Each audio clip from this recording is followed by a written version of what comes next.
எல்லோருக்கும் வணக்கங்க. உங்கள் வீட்டில் பஜ்ஜி மிளகாய் இருந்ததுன்னா இந்த ரெசிபி ட்ரை பண்ணி பாருங்கள்.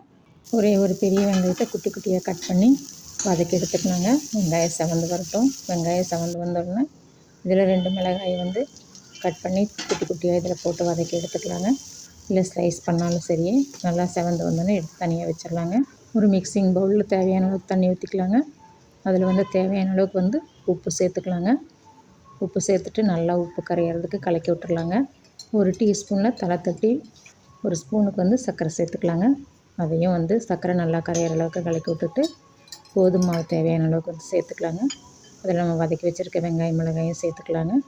சேர்த்து நல்லா சப்பாத்தி மாவு பதத்துக்கு திரட்டி எடுத்துக்கலாங்க. இது கூட கரம் மசாலா வேணாலும் நீங்கள் சேர்த்துக்கலாங்க. கையில் தொட்டு பார்க்கும்போது ஒட்டக்கூடாதுங்க. அதுதான் சரியான பக்குவம்.